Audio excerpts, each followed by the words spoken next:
নমস্কার বন্ধুরা, আজকে কথা বলবো ক্রেডিট কার্ড নিয়ে। হ্যাঁ, আপনি জানেন ক্রেডিট কার্ড কি? আপনি হয় ইউজ করছেন, না হলে কেউ না কেউ আপনাকে অফার করছে সিনেমা হলে গিয়ে, বা আপনি যখন রেলওয়ে স্টেশনে যাবেন, এয়ারপোর্টে যাবেন, কেউ না কেউ আপনাকে ক্রেডিট কার্ড অফার করবে।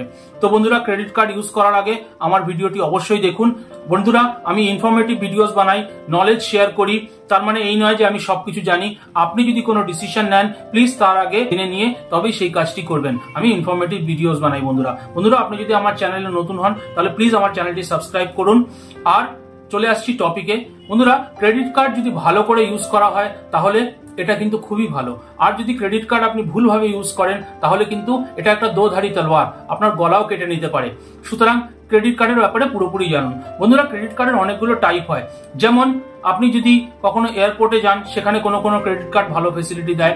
আপনি যদি খুব ঘুরতে যান, মানে ইন্টারন্যাশনাল ক্রেডিট কার্ড যেগুলো হয় ওগুলো অনেক ভালো ফেসিলিটিস দেয়। আপনি হোটেল বুকিং এ ফেসিলিটিস পাবেন ক্রেডিট কার্ডে। আপনি খাবার বুক করবেন জোম্যাটো, সুইগিতে, সেখানে আপনি আলাদা আলাদা ফেসিলিটি পাবেন। সিনেমা হল টিকিট বুক করার জন্য আপনি ফেসিলিটি পাবেন। সুতরাং আপনি ক্রেডিট কার্ড চুজ করার আগে কোন ক্রেডিট কার্ডটা আপনাকে বেশি সাহায্য করবে সেই ক্রেডিট কার্ডটা আপনি চুজ করবেন। বন্ধুরা, ক্রেডিট কার্ডে কিন্তু আলাদা আলাদা চার্জ হয়, ট্রানজেকশন চার্জ হয়। আপনি যদি খরচা করেন, তারপরে যদি আপনি সেটাকে ইএমআই তে কনভার্ট করতে চান, সেই চার্জ হয়। প্রত্যেকটা অ্যানুয়াল চার্জ হয়। সুতরাং আপনি সেই জিনিসগুলো দেখে বুঝে তবেই আপনি ক্রেডিট কার্ড নেবেন। বন্ধুরা, আরো একটা জিনিস, ক্রেডিট কার্ড ইউজ করলে ফায়দা কি হয়, যেমন আপনি প্রত্যেকটা পারচেজের সঙ্গে সঙ্গে আপনার কিছু পয়েন্ট পাবেন। আপনি সেই পয়েন্টগুলো জমতে জমতে বছরের পর 1 বছর পরে গিয়ে দেখবেন আপনার অনেক পয়েন্ট জমে গেছে। সেটা আপনি টাকায় কনভার্ট করে আপনি অনেক কিছু সেটা থেকে ইউজ করতে পারবেন। সুতরাং ক্রেডিট কার্ডের এই গুণগুলো আছে। আজকালকার দিনে ক্রেডিট কার্ড যখন অফার হয় তখন দেখবেন তার সাথে আপনার ক্যাশ লিমিটও দেয়। মানে আপনি ক্রেডিট কার্ড দিয়ে নর্মাল এটিএম এ গিয়ে টাকাও তুলতে পারবেন। কিন্তু বন্ধুরা, এর চার্জেস গুলো অনেক বেশি হয়। সুতরাং আপনি যখন ক্রেডিট কার্ড থেকে ইউজ করবেন, মাথায় সবসময় রাখবেন যে আপনাকে কিন্তু যদি এই টাকা আপনি পে না করেন, কতদিনের মধ্যে ক্রেডিট কার্ডের বিল পেমেন্ট হয় আপনারা সবাই জানেন। হ্যাঁ, মোটামুটি 45 ডেজ থেকে 50 ডেজ এর মধ্যে আপনাকে পেমেন্ট করে দিতে হয়। আপনি 1 তারিখ 1 এপ্রিল থেকে শুরু করেছেন, আপনি 30 এপ্রিল পর্যন্ত খরচা করেছেন, তারপরে গিয়ে 15 দিন পরে গিয়ে আপনাকে বিলটা জেনারেট হবে এবং আপনাকে পেমেন্ট করতে হবে। সুতরাং এটা একটা সাইকেলের মধ্যে চলে। আপনি যদি ঠিক করে পেমেন্ট করেন তাহলে খুব ভালো কথা। আগেকার দিনে মনে আছে তো, জমিদাররা কি করতো, কৃষকদেরকে কি করতো, এই জমির কাগজ নিয়ে নিত, বলতো যে এই নাও, তোমাকে এত টাকা দিলাম, তুমি চাষ করো।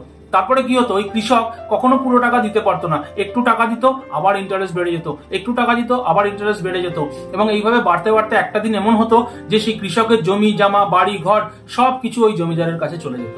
বন্ধুরা, এই ক্রেডিট কার্ডও কিন্তু সেরকম। আপনি যদি ফুল টাকা পেমেন্ট করেন প্রত্যেক মাসে মাসে তাহলে কোনো প্রবলেম নেই। কিন্তু যখনই আপনি মিনিমাম অ্যামাউন্ট পেমেন্ট করবেন, আপনার মনে হবে যে আমি তো মিনিমাম অ্যামাউন্ট দিচ্ছি, কিন্তু না, পুরো টাকাটার উপরে ওরা কিন্তু ইন্টারেস্ট নেয়। আপনি এক দিনের ওরা ইন্টারেস্ট ক্যালকুলেশন করে। ক্রেডিট কার্ডের যে ইন্টারেস্ট রেট সেটা কিন্তু নেই করে 25 থেকে 30% গিয়ে দাঁড়ায়। সুতরাং কোনোভাবেই যদি আপনি পেমেন্ট না করেন তাহলে কিন্তু প্রবলেমটা জেনারেট হবে। সুতরাং ক্রেডিট কার্ড আপনি ইউজ করুন, ভালো করে প্রত্যেক মাসে মাসে পেমেন্ট করুন, তাহলে দেখবেন কোনো প্রবলেম নেই। এরপরে আসছি বন্ধুরা, ক্রেডিট কার্ড যখন আপনি নেন তখন দেখবেন যে আপনি এই যেটা বললাম যে আপনি সিনেমা হলে বা শপিং মলে যাবেন, আপনাকে আপনার আধার কার্ডের নাম্বার নিয়ে দিল, আপনার ফোন নম্বর নিয়ে নিল, আপনাকে ক্রেডিট কার্ড দিয়ে দিল, আপনার একটা ক্রেডিট স্কোর জেনারেট হয়ে গেল। এই ডাটাগুলো বন্ধুরা আপসে এদের মধ্যে সবার মধ্যে কিন্তু চলে যায়। সুতরাং দেখবেন তার পরের দিন অন্য একটা কোম্পানি থেকে আপনাকে ফোন আসছে যে আমরা আপনাকে ক্রেডিট কার্ড অফার করছি, এত টাকার ক্রেডিট কার্ড অফার করছি। সুতরাং খুব ভালোভাবে জেনে বুঝে ক্রেডিট কার্ড ইউজ করুন। আমার মতে এটা মনে হয় যে আপনি 2 কি 3টে ম্যাক্সিমাম ক্রেডিট কার্ড ইউজ করতে পারেন, কিন্তু আপনার সেই রিপে ক্যাপাসিটি থাকা উচিত। আর একটা জিনিস বন্ধুরা, মনে করুন আপনার অ্যাকাউন্টে 2 লাখ টাকা আছে, আপনার সেভিংস অ্যাকাউন্টে, নর্মাল অ্যাকাউন্টে 2 লাখ টাকা আছে। আপনি একটা ক্রেডিট কার্ড 2 লাখ টাকার ইউজ করুন। যেই টাকাটা আপনার কাছে রেডি আছে আপনি সেই টাকাটির ক্রেডিট কার্ড ইউজ করুন। আপনার কাছে নেই 2 লাখ টাকা, কিন্তু আপনি 5 লাখ টাকার ক্রেডিট কার্ড ইউজ করছেন এবং খরচা করছেন, তখন কিন্তু ওই ডেট ট্র্যাপের মধ্যে ফেসে যাবেন, জালের মধ্যে ফেসে যাবেন। আমার আগের ভিডিওটা আপনারা দেখবেন, যেখানে আমি বলেছিলাম যে ইসিএস বাউন্স করবেন না। কোনো কিছু কিনলে সেই চার্জেস গুলো খুব বেশি লাগে, সুতরাং বাউন্স করবেন না। সেম কিন্তু ক্রেডিট কার্ডেও। সুতরাং খুব জেনে বুঝেই বন্ধুরা ক্রেডিট কার্ড ইউজ করুন। বন্ধুরা, দেখবেন কোনো জায়গায় আপনি যাবেন, কোনো শোরুমে যাবেন, কোনো দোকানে যখন আপনি পেমেন্ট করতে যাইবেন ক্রেডিট কার্ড দিয়ে, ওরা বলবে যে না, আমরা ক্রেডিট কার্ড নিই না, ক্রেডিট কার্ড আমরা অ্যাকসেপ্ট করি না। কেন, সেটা একটু খুলে বলি। মনে করুন আপনি একটা 100 টাকা দিয়ে জিনিস কিনবেন, আপনি মনে করছেন আপনি 100 টাকা ওই দোকানদারকে দিচ্ছেন, কিন্তু না বন্ধুরা, এইভাবে হয় না।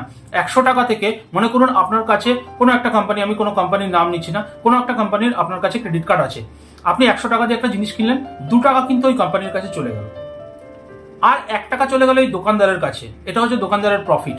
আর 1 টাকা রয়ে গেল যারা কিন্তু যেমন মনে করুন ভিসা, আমেরিকান এক্সপ্রেস এর কাছে চলে গেল।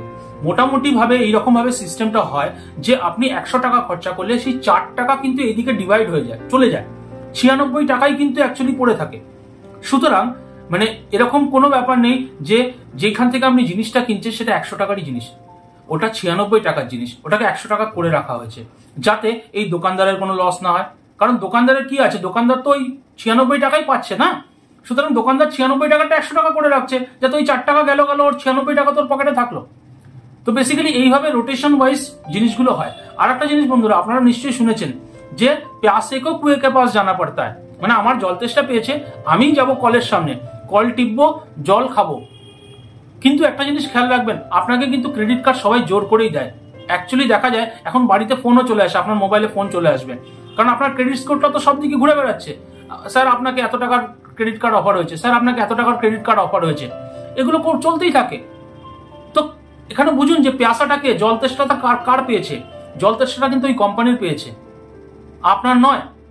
সুতরাং আপনি কিন্তু এখানে ব্যবহৃত হচ্ছেন, আলটিমেট যে ভুক্তভোগী সে কিন্তু আপনি। ভালোটাও হলে আপনার ভুক্তভোগী, আপনি ভুক্তভোগী, খারাপটাও হলে আপনি ভুক্তভোগী। একটা আইডিয়া শেয়ার করবো বন্ধুরা, জানি না ভালো হবে কি খারাপ হবে। মনে করুন আপনার কাছে 2 লাখ টাকা আছে, আপনি একটা 2 লাখ টাকার ক্রেডিট কার্ডও ইউজ করেন। একটা আইডিয়া জাস্ট মনে করুন আপনি 1 লাখ টাকা দিয়ে একটা ফ্রিজ কিনবেন বা টিভি কিনবেন বা বাইক কিনবেন, যাই হোক কিনবেন। আপনি একটা কাজ করুন, যেই দিন আপনি ওই টিভিটা বা ফ্রিজটা কিনবেন সেই দিন 1 লাখ টাকা গিয়ে ব্যাংকে গিয়ে ফিক্সড করে দিন 45 ডেজের জন্য। এরপরে 1 লাখ টাকা ক্রেডিট কার্ড দিয়ে খরচা করে একটা টিভি বা ফ্রিজ কিনে নিয়ে চলে আসুন। এইবার যখন 45 ডেজ পরে গিয়ে আপনি পেমেন্ট করবেন, তখন একটা কাজ করুন, ওই ফিক্সড ডিপোজিটটা ভেঙে ফেলুন। তাহলে ওখানে 1 লাখ টাকার উপরে আপনি নিশ্চয়ই কিছু ইন্টারেস্ট পেয়েছেন, 1000, 2000, 1500, 3000, যাই হোক কিছু তো পেয়েছেন। এইবার এই 1 লাখ টাকা ক্রেডিট কার্ডের পেমেন্ট করে দিন, তাহলে কিন্তু আপনি ওখানে 3000 টাকা বেনিফিটেড হলেন বা 2000 টাকা বেনিফিটেড হলেন, যেটা আপনি ইন্টারেস্ট পেয়েছেন, আর এখানে আপনার ক্রেডিট কার্ডের পেমেন্টটাও হয়ে গেল। তাহলে কি হলো, মানে টাকাটাও রোটেশন হলো, আপনি লসে থাকলেন না। আপনার কাছে ক্যাশ থাকলে তবেই আপনি ক্রেডিট কার্ড ইউজ করুন, এটাই আমি বলতে চাই। আর বন্ধুরা আরো একবার রিকোয়েস্ট করবো যে প্লিজ 10টা 12টা ক্রেডিট কার্ড নিয়ে ইউজ করবেন না, তাহলে আপনি ডেট ট্র্যাপে ফাঁসবেন, একটা ঋণের জালের মধ্যে ফেসে যাবেন। আশা করি ভিডিও বন্ধুরা ভালো লেগেছে, যদি ভালো লাগে তাহলে লাইক করে দেবেন, সাবস্ক্রাইব করে নেবেন আমার চ্যানেল। কোনো ভুল ত্রুটি হলে মার্জনা করবেন, কারণ আমি কোনো বিশাল বড় কিছু নই, আমি একটা সামান্য মানে ইনফরমেটিভ ভিডিও বানাই, আমি কোনো বড় ইউটিউবারও নই। দেখবেন আমার এডিটিং গুলো খুব নর্মাল, আমি এরকম নয় যে খুব বেশি আমি মানে অন্য কিছু করতে পারি। সুতরাং ভালো লাগলে লাইক করবেন। সবাই ভালো থাকবেন, সুস্থ থাকবেন, দেখা হবে পরের ভিডিওতে। অনেক ভিডিও লাইনে রয়েছে, আমি একটা একটা করে করছি। ভালো থাকবেন, জয় হিন্দ, জয় ভারত।